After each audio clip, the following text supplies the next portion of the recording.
Nos acompaña el viceministro de Salud, Luis Alexander Moscoso, para una vez más hacer un reporte detallado a todos ustedes de cuáles son las líneas estratégicas del plan masivo de vacunación, cuáles son los criterios de priorización, cómo operaría, cuáles son las premisas fundamentales para llegar a esos 34.300.000 colombianos. De manera que, viceministro, los colombianos quieren escuchar ese grado de detalle y aquí voy a estar yo también haciéndole algunas de las preguntas que nos han llegado de la ciudadanía. Lo escuchamos. Buenas noches, presidente, compañeros colombianos. Efectivamente, el Gobierno Nacional, a través de argumentos técnicos y la evidencia disponible, ha procedido a hacer unos elementos, primero de priorización de vacunas. Esta priorización se hizo a base de unos principios generales, el de prevalencia del interés general, el de solidaridad, el de equidad y justicia, el de eficacia, el de progresividad, el de transparencia y el de beneficencia. A partir de estos principios, de estas líneas rectoras, se determinaron 4 objetivos para la priorización. Los 4 objetivos se dividieron en 2 fases. La primera fase, que tiene por objeto reducir la mortalidad, reducir los efectos graves de la enfermedad y proteger a los trabajadores de la salud. Y una segunda fase que tiene como objetivo reducir el contagio. 34 millones de colombianos son elegibles para recibir la vacuna. ¿Quiénes en este momento no son elegibles para la vacuna? Las mujeres en embarazo, los niños y las personas que ya tuvieron COVID. No hacen parte de ese grupo. ¿Y por qué? Porque en este momento todavía carecemos de información y evidencia suficiente sobre los efectos de la vacuna en estos grupos poblacionales, y las poblaciones que ya tuvieron la enfermedad tienen una inmunidad que al menos es de algunos meses. Pero yo empiezo aquí a hacerle algunas preguntas para hacer una especie de pimponeo muy práctico. Muchas personas nos preguntan, ¿por qué los menores de 16 años no?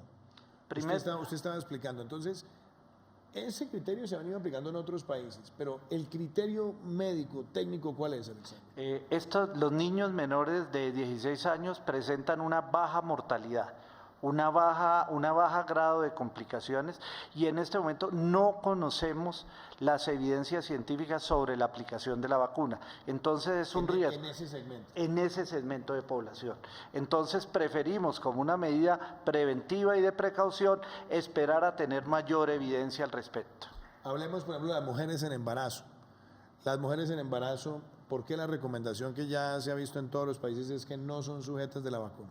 Porque no tenemos evidencia de los efectos que alcanza la vacuna en mujeres en este estado de gestación. Entonces, a las mujeres en gestación debemos hacerle otras protecciones. Y otra pregunta, Alexander. También nos han llegado hoy varias preguntas a través de las redes. ¿Por qué las personas que ya han contraído el virus y que lo superaron tampoco están incluidos en ese primer grupo? Porque es un criterio de riesgo. Este grupo de personas ya tienen una inmunidad, mientras que los demás grupos no la tienen. Como hay que determinar una fase de priorización, ellos no aparecen en estas fases iniciales. Muy bien. Y entonces hablemos ahora sobre los criterios de priorización. Los criterios de priorización se hicieron con base en la evidencia, con base en los mejores hallazgos de obtener los mejores resultados de esos grupos. El primer criterio de priorización es la edad. Definitivamente la mortalidad aumenta con la edad. Por ejemplo, la mortalidad en mayores de 90 años puede alcanzar el 25%, en mayores de 85 años el 15%, pero en mayores de 55 es de 0.14. En la medida en que disminuye la edad, disminuye el riesgo de enfermar. Pero también se asoció un criterio muy importante, que es comorbilidades. Definitivamente las comorbilidades aumentan ese efecto y ese desenlace negativo en la enfermedad. Hipertensión, diabetes, insuficiencia renal, EPOC, asma, VIH, cáncer, tuberculosis, hepatitis, obesidad, comorbilidades que aumentan la posibilidad de tener unos efectos negativos. pero también tenemos unos criterios de priorización, como es el riesgo de contagio de algunas profesiones. Por ejemplo, los trabajadores de la salud, las personas de las fuerzas militares y de policía, los auxiliares de vuelo, los bomberos, los conductores, los asistentes de ambulancia, los profesores, los guardias de centros penitenciarios. ¿Por qué? Porque tienen un mayor grado de exposición y tienen una posibilidad. Entonces, este criterio también fue tenido en las fases de priorización. Estas priorizaciones se van y se traducen en etapas de aplicación de la vacuna. Tenemos la primera etapa.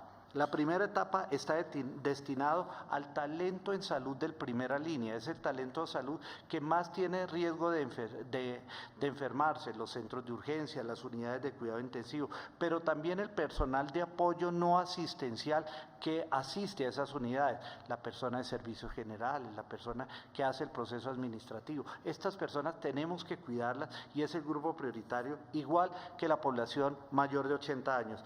1.691.366 personas esperamos vacunar en esta primera etapa. Es más, yo diría que es importante también desagregarle a los colombianos, viceministro, lo siguiente. Tenemos, usted dice etapas, pero esas etapas también van con fases. Entonces, la fase 1 tiene 3 etapas y después pasamos a la fase 2. Usted está explicando la primera etapa de la fase 1. Entonces, ahí donde se concentra, primera línea de atención al COVID y las personas donde puede estar la mayor probabilidad de fallecer. Entonces, ahí usted decía mayores de 80 años. Sigamos ahora con la segunda fase, con la segunda etapa de la primera fase. La segunda etapa incluye la población de 60 a 79 años, que es una población que en índice sigue en el margen de riesgo, el talento humano en salud que no se encuentra en la primera línea, porque todo el talento humano en salud atiende COVID. Lo que pasa es que la primera línea la atiende en mayor frecuencia y en mayor cercanía. Alrededor de 7.192.701 personas. Tenemos de esa primera fase también una etapa 3 que involucra la población de 16 a 59 años con comorbilidades, porque aunque son personas jóvenes, presentan una enfermedad, una preexistencia que le genera un mayor riesgo. ¿Cuáles enfermedades? Las que acabamos de describir. Pero también está incluidos los profesores porque guardan este tema de la posibilidad de transmisión hacia otros grupos y están a cargo del cuidado de nuestros niños. Pero también dentro de este grupo están el personal de todas las fuerzas militares y las fuerzas de policía, porque también tiene un efecto protector sobre la población colombiana.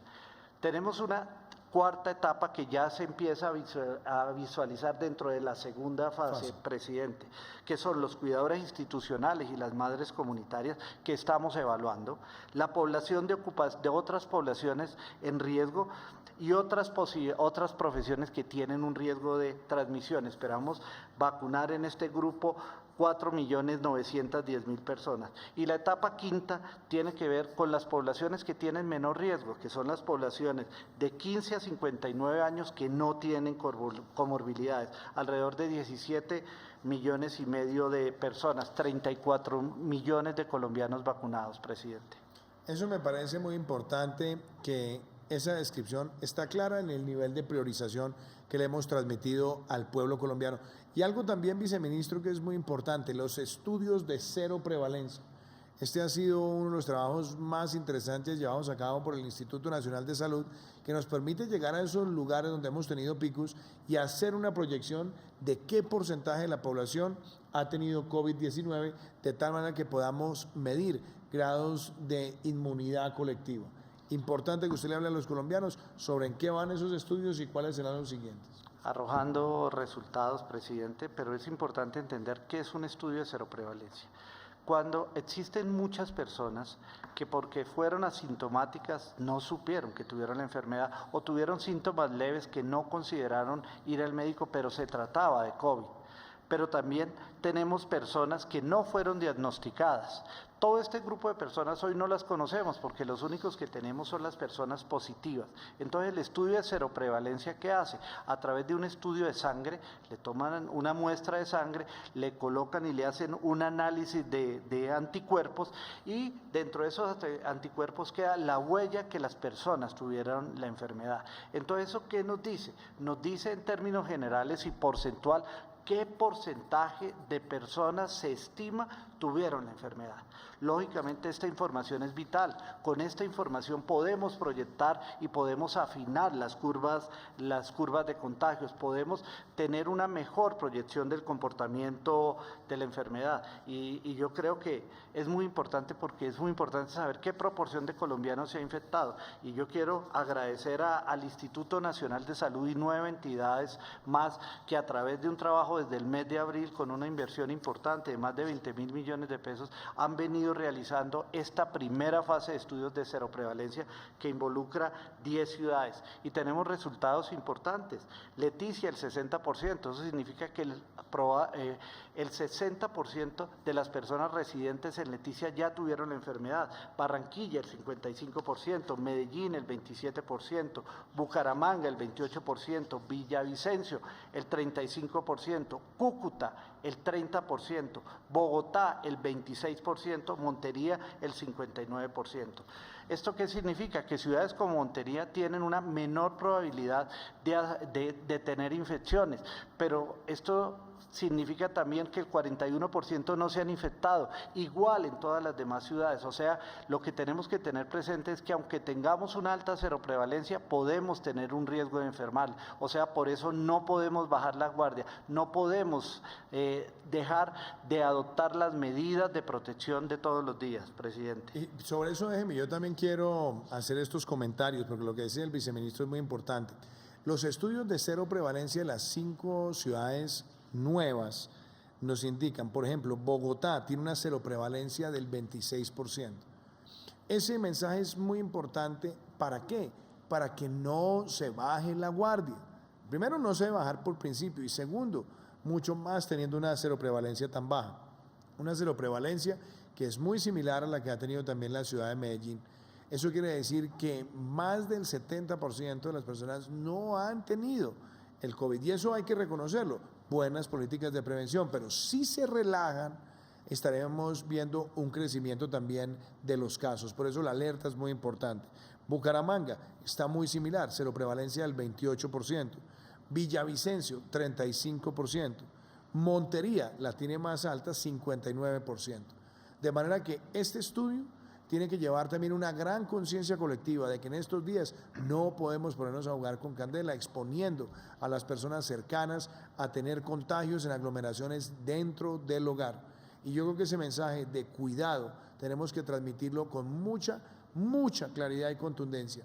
Y también, viceministro, yo creo que hoy tuvimos reunión del comité técnico, hablemos también de las medidas que se han recomendado para varias ciudades que están en un número de casos creciente, pico y cédula, pico y género.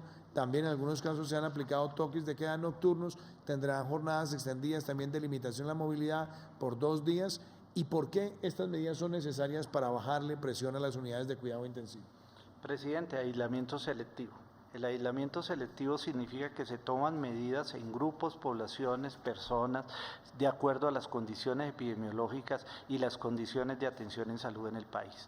Hoy, desafortunadamente, tenemos unas ciudades con altas ocupaciones de unidad de cuidado intensivo. Entonces, se tomaron unas medidas generales por parte del gobierno nacional para las ciudades, por ejemplo, que tienen disponibilidades menores del 30%.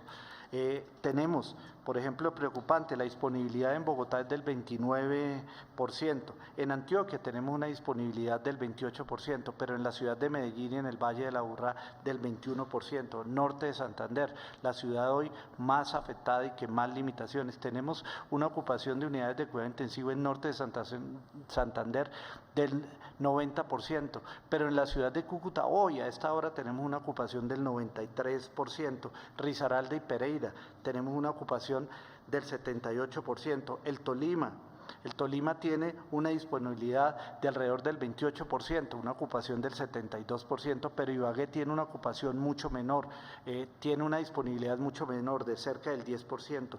El Valle del Cauca y la ciudad de Cali, el Valle del Cauca tiene una disponibilidad del 20%, pero la ciudad de Cali apenas alcanza el 16%.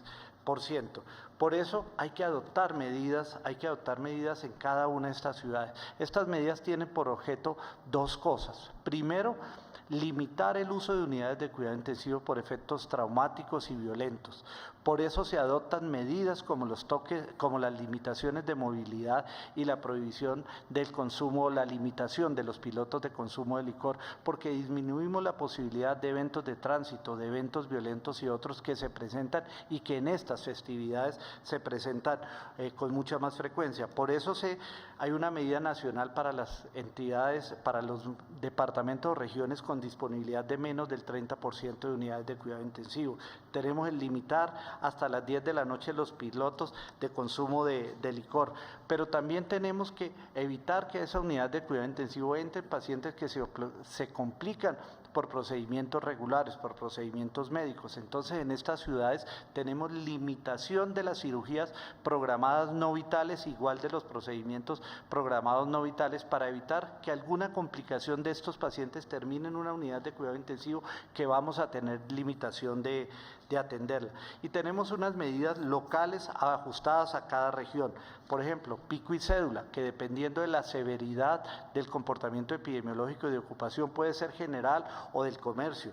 Limitación de movilidad luego de las 10 de la noche para evitar precisamente los accidentes. Y tenemos un tema importante para 24 y 31. 24 y 31 se presentan mayor consumo de licor, mayores accidentes de tránsito y se presentan eventos violentos. Por eso en algunas ciudades se generarán limitaciones de movilidad completas, algunas desde el 24 hasta el día siguiente y algunas el fin de semana completo. Depende de qué, de las condiciones de cada ciudad.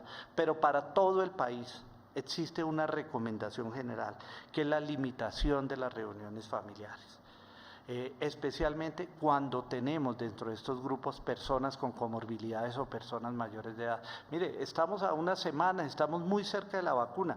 ¿Por qué exponer a un ser querido? ¿Por qué exponernos de forma innecesaria? Entonces la invitación a los colombianos, cuidémonos, no hagamos en la medida de lo posible reuniones familiares. Si las hacemos porque tenemos alguna obligación, hagámoslas pequeñas, en espacios abiertos, por espacios cortos, usando el tapabocas, manteniendo el distanciamiento social, lavándose las manos. Recordar que el riesgo está más grande cuando me quito el tapabocas para comer y beber y tomar bebidas. Y si adicionalmente empiezo a hablar en esos momentos, genero riesgos más grandes. Mire, Barranquilla acaba de terminar un estudio, una gran parte de los contagios se dio en estas dinámicas familiares, pero también tenemos dinámicas en aglomeraciones. Las aglomeraciones también nos afectan, entonces una invitación a que las evitamos y nos cuidamos. Y parte de estas medidas tienden a disminuir estas aglomeraciones, presidente.